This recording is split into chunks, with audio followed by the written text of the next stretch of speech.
Hi friends, ಎಲ್ಲರಿಗೂ ನಮಸ್ಕಾರ. Welcome back to the channel Namita vlogs in Kannada.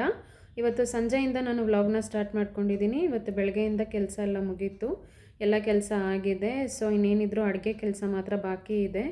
So usually ನಾನು ಬೆಳಗ್ಗೆ ಟಿಫನ್ ಏನಿರುತ್ತೋ ಸಮ್ಟೈಮ್ಸ್ ನಾನು ಒಬ್ಬಳೇ ಆಗಿರೋದ್ರಿಂದ ಮಧ್ಯಾಹ್ನಕ್ಕೂ ಅದನ್ನೇ ಅಡ್ಜಸ್ಟ್ ಮಾಡ್ಕೊಳ್ತೀನಿ. ಇಲ್ಲ ಅಂತಂದರೆ ನಾನು ಮಧ್ಯಾಹ್ನನೇ ಕುಕ್ ಮಾಡಿ ಇಟ್ಬಿಡ್ತೀನಿ, ನೈಟ್ಗೂ ಸೇರಿ. ಸೊ ಇವತ್ತು ಕುಕ್ ಮಾಡೋದಿದೆ ನೈಟಿಗೆ. ಯೂಶ್ವಲಿ ಯಾವಾಗಲೂ ನೈಟ್ ನಾನು ಫ್ರೆಶ್ಶಾಗೆ ಕುಕ್ ಮಾಡೋದು, ಬಿಸಿ ಬಿಸಿದು.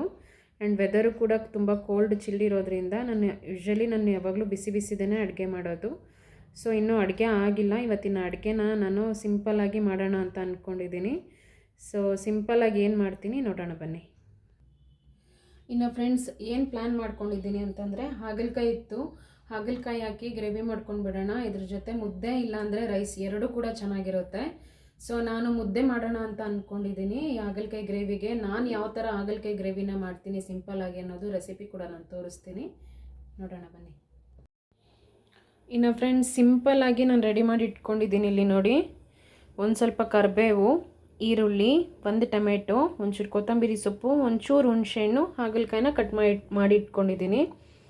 ಫಸ್ಟು ಹಾಗಲಕಾಯಿನ ಚೆನ್ನಾಗಿ ನಾವು ಹುರ್ಕೋಬೇಕು. ಫಸ್ಟಿನ್ನು ನಾವು ಹಾಗಲಕಾಯಿನ ಹುರ್ಕೋಬೇಕು. ಹಾಗಲಕಾಯಿನ ನಾನು ಚೆನ್ನಾಗಿ ತೊಳೆದು ಕಟ್ ಮಾಡಿ ಇಟ್ಕೊಂಡಿದ್ದೀನಿ, ಹುರ್ಕೊಳ್ಳೋಕ್ಕೆ ಅಂತ ಹಾಕ್ತಾಯಿದ್ದೀನಿ.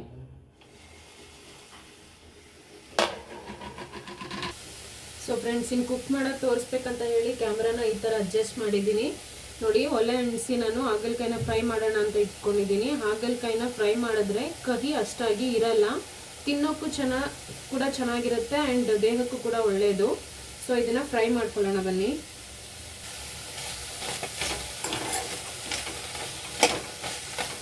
ಈ ಥರ ಆಗಿದೆ. ಸೊ ಇಷ್ಟಾದರೆ ಸಾಕು, ಇಷ್ಟರ ಮಟ್ಟಕ್ಕೆ ಹುರಿದ್ರೆ ಸಾಕು.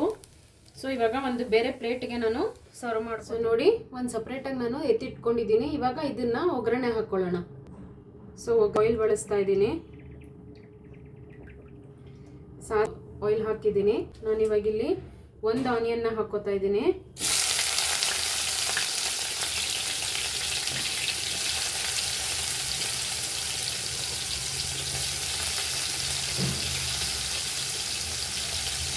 ಜೊತೆಗೇನೆ ಕರಿಬೇವು. ಸೊ ಹಾಕ್ಕೊಂಡು ಚೆನ್ನಾಗಿ ಫ್ರೈ ಮಾಡೋಣ, ಕೆಂಪಗಾಗಲಿ. ಈಗ ಟೊಮೆಟೊ ಹಾಕೋತಾ ಇದ್ದೀನಿ. ಒಂದು ಟೊಮೆಟೊನ ತೊಗೊಂಡಿದ್ದೀನಿ ನಾನು.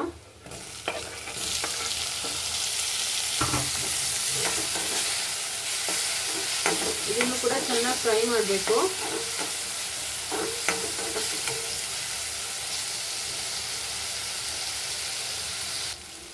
ಫ್ರೆಂಡ್ಸ್, ಟೊಮೆಟೊ ಬೇಗ ಬೇಯಬೇಕು ಅಂದರೆ ಸ್ವಲ್ಪ ಸಾಲ್ಟು ಮತ್ತು ಸ್ವಲ್ಪ ಚಿಟ್ಟೆ ಅರಿಶಿನ ಹಾಕಿ, ಬೇಗ ಬೇಯುತ್ತೆ, ಬೇಗ ಸಾಫ್ಟ್ ಆಗುತ್ತೆ. ಇಲ್ಲಿ ಸ್ವಲ್ಪ ಸಾಲ್ಟು, ಇನ್ನು ಸ್ವಲ್ಪ ಅರಿಶಿನ.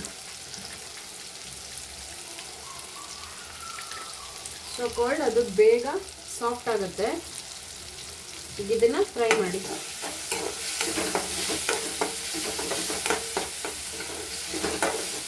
ನಾನು ಫ್ರೈ ಮಾಡಿ ಇಟ್ಕೊಂಡಿದ್ದೀನಲ್ಲ, ಈ ಹಾಗಲಕಾಯಿನ ಹಾಕ್ತಾ ಇದ್ದೀನಿ.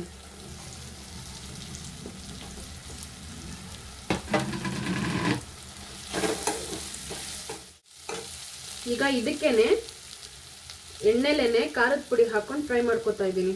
ಅಂದರೆ ಸಾಂಬಾರ್ ಪೌಡರ್, ಮನೆಯಲ್ಲೇ ಮಾಡಿದಂಥ ಸಾಂಬಾರ್ ಪೌಡರ್ ಇದು. 1.5 ಸ್ಪೂನ್ ಅಷ್ಟು ಹಾಕೋತಾ ಇದ್ದೀನಿ ನಾನು.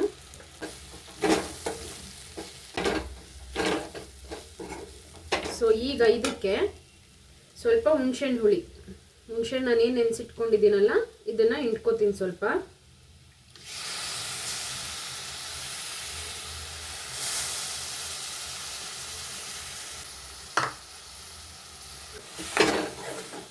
ಹುಣಸೆಹಣ್ಣು ಮತ್ತು ಖಾರದ ಪುಡಿ ಎರಡರ ಜೊತೆ ಫ್ರೈ ಮಾಡ್ಕೊಳ್ಳಿ, ತುಂಬ ಟೇಸ್ಟಿಯಾಗಿ ಬರುತ್ತೆ ಗ್ರೇವಿ. ಸೊ ಈಗ ಇದಕ್ಕೇನೆ ಸ್ವಲ್ಪ ನೀರು ಹಾಕ್ಕೊಳ್ಳೋಣ. 1-2 ಸೆಕೆಂಡ್ ಸೌಟ್ ಮಾಡಿಬಿಟ್ಟು ಸ್ವಲ್ಪ ನೀರು ಹಾಕ್ಕೊಳ್ಳೋಣ. ನಿಮ್ಗೆ ಎಷ್ಟು ಬೇಕು ಗ್ರೇವಿ ಅಷ್ಟು ನೋಡಿ ಹಾಕ್ಕೊಳ್ಳಿ. ನಾನು ಇಷ್ಟು ಹಾಕ್ಕೊಂಡಿದ್ದೀನಿ. ಈಗ ಇದಕ್ಕೆ ಅಳತೆಗೆ ತಕ್ಕಷ್ಟು ಕಲ್ಲುಪ್ಪು.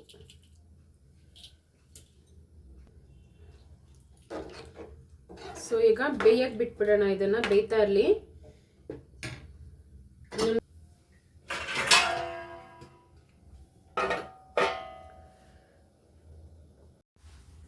ಫ್ರೆಂಡ್ಸ್, ಇನ್ನು ನಾಳೆ ಬೆಳಗ್ಗೆ ಟಿಫನ್ಗೆ ಅಂತ ಹೇಳಿಬಿಟ್ಟು ದೋಸೆ ನೆನೆಸಿದ್ದೆ. ಸೊ ನೀರೆಲ್ಲ ತೆಗೆದಿಟ್ಕೊಂಡಿದ್ದೀನಿ. ಇವಾಗ ಇದನ್ನು ಗ್ರೈಂಡ್ ಮಾಡಬೇಕು.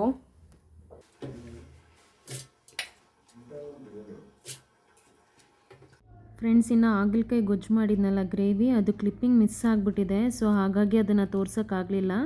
ಡೈರೆಕ್ಟಾಗಿ ನಾನು ದೋಸೆ ಮಾಡ್ಕೊಳ್ಳೋದನ್ನು, ಗ್ರೈಂಡ್ ಮಾಡ್ಕೊಳ್ಳೋದನ್ನು ಹಾಕ್ತಾಯಿದ್ದೀನಿ. ಕ್ಲಿಪ್ಪಿಂಗ್ ತೊಗೊಳಕ್ಕೆ ಆಗಲಿಲ್ಲ, ಮಿಸ್ ಆಯ್ತದು. ಮತ್ತು ಕರೆಂಟ್ ಬೇರೆ ಹೋಗಿತ್ತು, ಹಾಗಾಗಿ.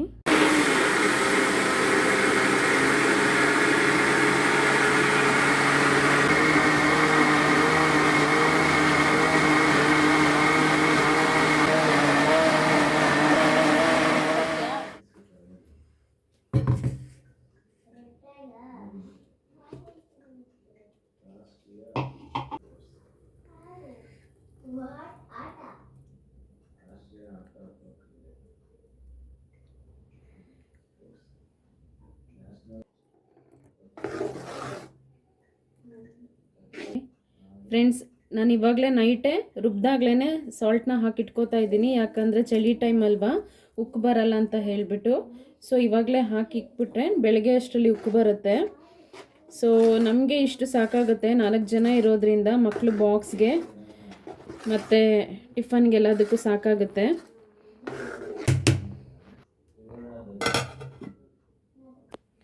ಈ ಥರ ಕೆಳಗಡೆ ಒಂದು ಪ್ಲೇಟ್ ಇಟ್ಟು ಅದರೊಳಗಡೆ ಇದನ್ನು ಇಟ್ಟಿದ್ದೀನಿ. ಉಕ್ಕು ಬಂದು ಸುರಿದ್ರೂ ಇಲ್ಲೇ ಇರುತ್ತೆ, ವೇಸ್ಟ್ ಆಗೋದಿಲ್ಲ ಅಂತ ಅಷ್ಟೇ. ಫ್ರೆಂಡ್ಸ್, ಇನ್ನು ನಾನು ಊಟ ಎಲ್ಲ ಮುಗಿಸ್ಕೊಂಡು ನೈಟು ವಾಕಿಂಗ್ ಮಾಡ್ತೀನಿ ಸ್ವಲ್ಪ ಹೊತ್ತು. ಒಂದು 1/2 ಅವರ್ ವಾಕಿಂಗ್ ಮಾಡಿ ಆಮೇಲೆ ಮನೆಗೆ ಹೋಗ್ತೀನಿ. 9:30ಗೆಲ್ಲ ಊಟ ಮುಗಿಸ್ಕೊಂಡು 1/2 ಅವರ್ ವಾಕಿಂಗ್ ಮಾಡ್ತೀನಿ ಯೂಶ್ವಲಿ. ಇವತ್ತು ನನ್ನ ಜೊತೆ ನನ್ನ ಮಗಳು ಬಂದಿದ್ದಾಳೆ. ಅವಳ ಅವಸ್ಥೆ ನೋಡಿ, ಚಳಿ ಅಂತ. ನೋಡಿ ಫ್ರೆಂಡ್ಸ್, ಇವಳ ಅವಸ್ಥೆ ನೋಡಿ, ಚಳಿ ಅಂತ ಇವಳಿಗೆ. ಸಿಕ್ಕಾಪಟ್ಟೆ ಚಳಿನಮ್ಮ, ಫುಲ್ ಚಳಿ. ಸೊ ಅಷ್ಟೇ ಫ್ರೆಂಡ್ಸ್, ವಾಕಿಂಗ್ ಮಾಡಿ ಮುಗಿಸ್ಕೊಂಡು ಮನೆಗೆ ಹೋಗಿ ಮಲ್ಕೊಳ್ಳೋದೆ. ಇನ್ನು ಬೆಳಗ್ಗೆ ಬೇಗ ಎದ್ದೋಳ್ಬೇಕು, ಮಕ್ಳಿಗೆ ಬಾಕ್ಸ್ ಎಲ್ಲ ರೆಡಿ ಮಾಡಬೇಕು ಅಲ್ವಾ, ಅದಕ್ಕೆ. ಫ್ರೆಂಡ್ಸ್, ನಾವು ವಾಕಿಂಗ್ ಬಂದರೆ ನಮ್ಮ ನಾಯಿನೂ ವಾಕಿಂಗ್ ಬರ್ತಾನೆ ನೋಡಿ. ಕೊಳ್ಕ ಕ್ಯಾಂಡು. ಸೊ ಇದಾಗಿತ್ತು ಇವತ್ತಿನ ವ್ಲಾಗ್. ನಿಮಗೆ ಇಷ್ಟ ಆಗಿದರೆ ಲೈಕ್ ಮಾಡಿ, ಶೇರ್ ಮಾಡಿ, ಕಮೆಂಟ್ ಮಾಡಿ, ಸಬ್ಸ್ಕ್ರೈಬ್ ಮಾಡ್ಕೊಳ್ಳೋದನ್ನು ಮರಿಬೇಡಿ ಅಂತ ಹೇಳ್ತಾ, keep supporting. See you all. Bye-bye. Thanks for watching. Say bye. Bye-bye. Beshi touchkond bye-bye. Thanks for watching, friends. See you all. Bye-bye.